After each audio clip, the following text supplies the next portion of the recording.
The Lazy Truth. Hi, I'm Alex, and I suffer from chronic laziness. Or as I like to call it, energy conservation syndrome. It's not laziness. It's my way of saving the planet by doing less. Someone's got to, right? Wondering if you're in the same boat? Let me break it down. If you've ever stared at the TV remote lying 2 feet away and thought, do I really need to get up for that?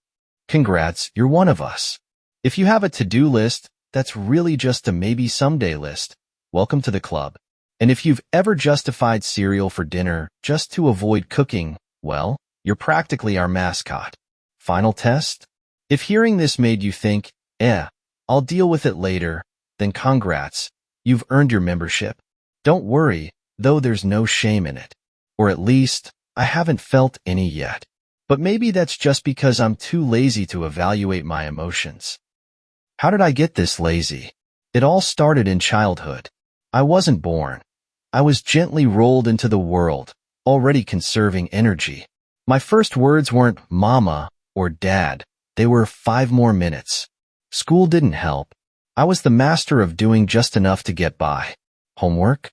Done 5 minutes before class. Chores? Only when there was pizza as a reward. And as for studying? Let's just say I was really good at sitting near the smart kids during tests. Efficiency, my friends. Then came adulthood, where laziness became my full-time gig. Technology didn't help. Why go to the store when you can order everything online? Why clean when you can just ignore the mess? And don't even get me started on exercising. Typing exercise into a search bar already feels like a workout. But the true golden age of laziness hit when I started working from home. No commute, no dress code, no judgment from coworkers. Deadlines still got met, eventually, but effort? Minimal. My life motto became, why do today what you can postpone until tomorrow? Turning laziness into progress. Okay, so here's the thing. Laziness isn't all bad. It forces you to get creative. For instance, I invented a game called Toss Laundry near the hamper and pretend it counts. It's basically basketball, but with 0 stakes and even less movement. But eventually, I realized that laziness was holding me back, mainly because I was lying down all the time. So, I decided to outsmart it. The key isn't some big life-changing epiphany, it's tiny steps. Literally. For me, just standing up was a victory. I'd say, all right, Alex, just get up and make the bed. Once I did that, I'd think, well, you're already up, might as well brush your teeth. And before I knew it, I'd tricked myself into being productive. I also turned tasks into mini competitions.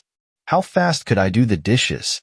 Could I vacuum the entire room without taking a single break? These little games kept me moving without feeling overwhelmed. And helping others was a surprising motivator. When you see someone else doing all the work, it's hard not to feel at least a little guilty. Offering to help not only makes you feel better, it shocks everyone around you so much they might even cut you some slack. Share your lazy stories. So, that's my story. What about you? Do you also have the energy conservation syndrome I've been talking about? I'd love to hear your experiences.